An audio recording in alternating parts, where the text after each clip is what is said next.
Games. Not the outdoor games, but video games are way more accessible and more popular than ever before. Previously, serious gaming and competitive gaming was something you could do only with computers, but after the rises of games like Clash of Clans or Clash Royale back in the day, and the revolution in mobile gaming which was brought through the release of PUBG Mobile and COD Mobile, the number of gamers all over the world is increasing quite rapidly. With easy and free access, the number of players skyrocketed overnight. With the COVID-19 situation causing people to stay indoors worldwide is resulting in more people than ever investing their time in games. Although our parents' generation, especially Asian parents, seem to see games as a really evil thing to be involved in, some studies in the past claim that playing shooter games make you violent in real life. So what's the deal with games? Is it really bad for students or really bad for human beings, or is it good? Can it be good in some way? We'll take a deeper dive into this topic and go through some scientifically proven reports about gaming and how it affects your brain. To start off, let's look at some points which will actually comfort you if you are into games. Studies have shown that playing games develops the part of your brain which are directly related to concentration span, thus increasing your attention span. And the thing with attention span is that if you practice focusing on a particular task and get used to it, concentrating on some other activity becomes a lot more smooth as well.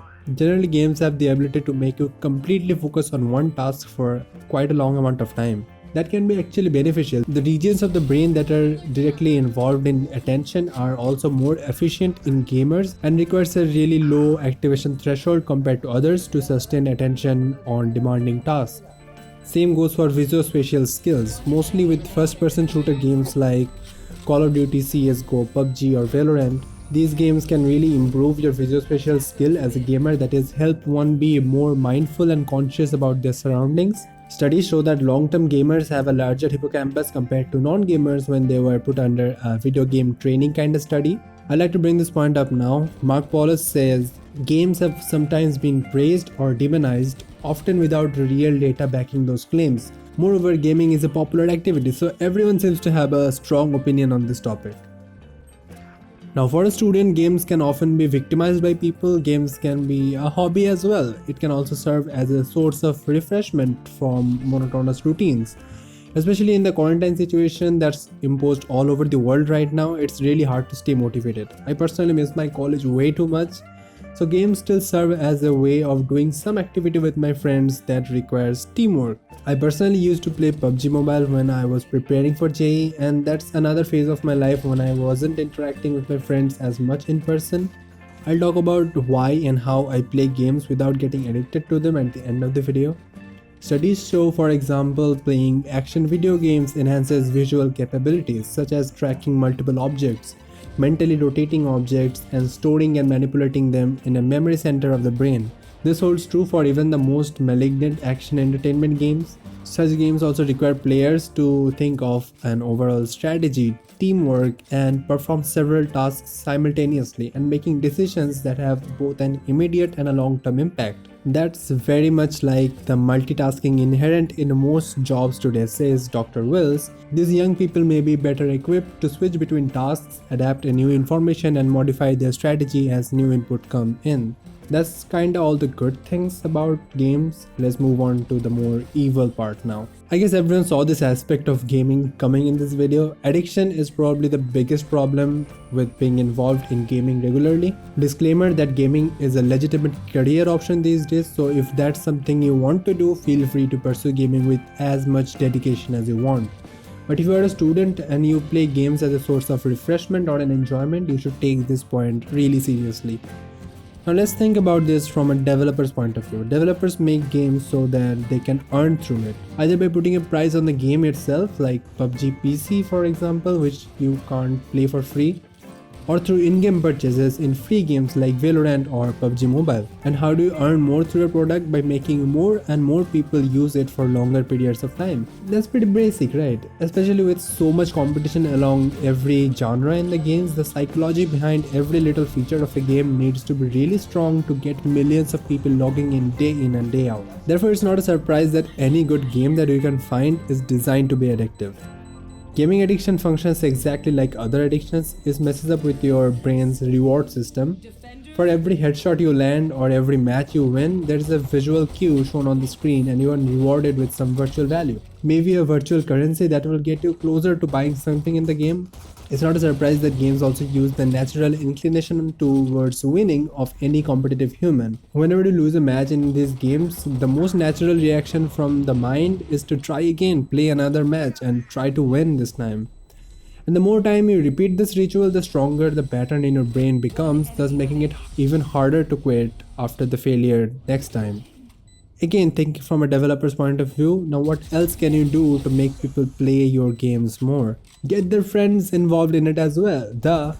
This explains the rise of multiplayer games. When most of your friends are playing a particular game, you'll naturally be drawn towards into jumping in. The tier system in all these games makes you compare yourself with others, making you more competitive, making you invest even more time into it. Because now they have induced in you the will to be the best player among your friend circle, and that is actually possible by investing more time into that game. Games will keep giving you that dopamine hit over and over again and make you work a little bit harder every time to get it.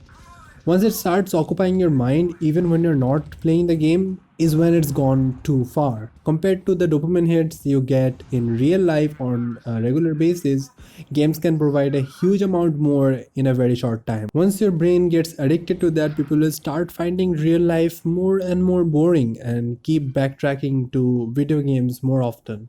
And I'm sorry to say, but Asian parents are partially true. Researchers in China, for example, performed a magnetic resonance imaging, that is an MRI study, on the brains of 18 college students who spend on an average 10 days a day online, primarily playing games like World of Warcraft or CSGO or Dota, compared with a control group who spend less time, like somewhere between 2 to 3 hours a day online. Gamers had lesser gray matter, the thinking part of the brain. Although controlled gaming doesn't impose that much of threat, it's way easy for it to go out of hand and cause severe temporary or permanent damage to your career, social life, and even to your brain. So, what is the conclusion? Now it's normal for you to ask, even after knowing all this, why and how I play games. So here's why I play games. I need some kind of activity that involves teamwork or some activity that involves my friends every once in a while that can help me take my mind off the other concerns in my life for the time being. At least that's how I see it.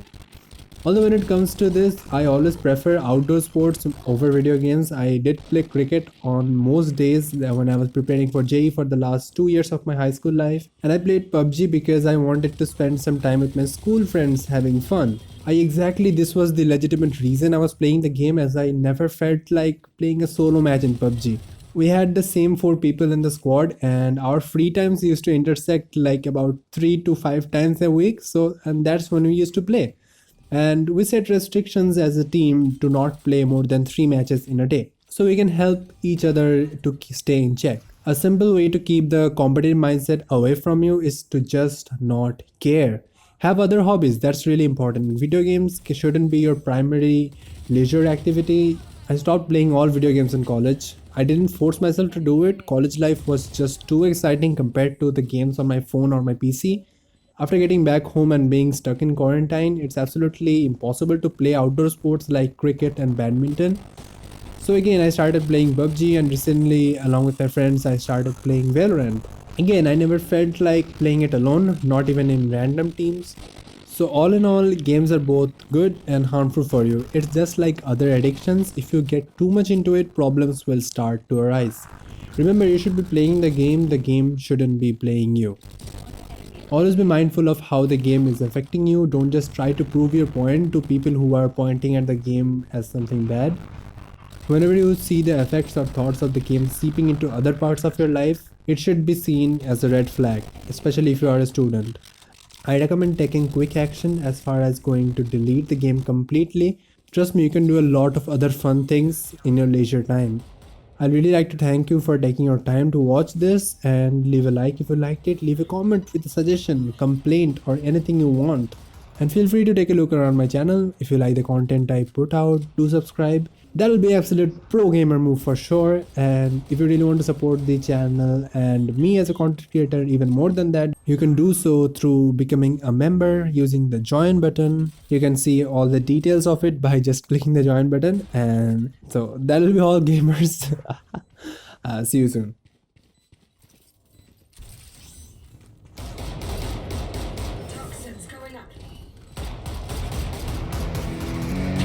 Yeah, it's our time to shine. Show that's the kind of state of mind you gotta combine with hard work and time. You gotta climb to the top. Don't let yourself drop till your heart stops. Let the beat rock. Got a new clock and a new stock for this new rock. Just let your mind loose from the new stock. Drunk off the goose, thinking that I'm too pop. Getting caught with a few thoughts cause I'm too lost.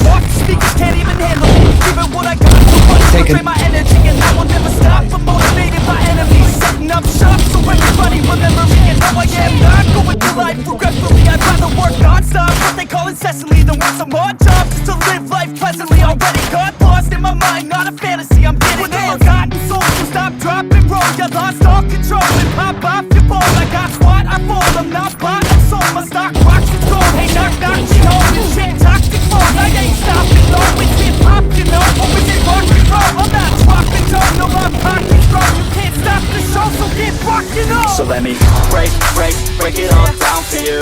I ain't never giving up, I ain't never giving up. Taking that crown from you. I ain't worried about you, I ain't need. So let me break it all down for you.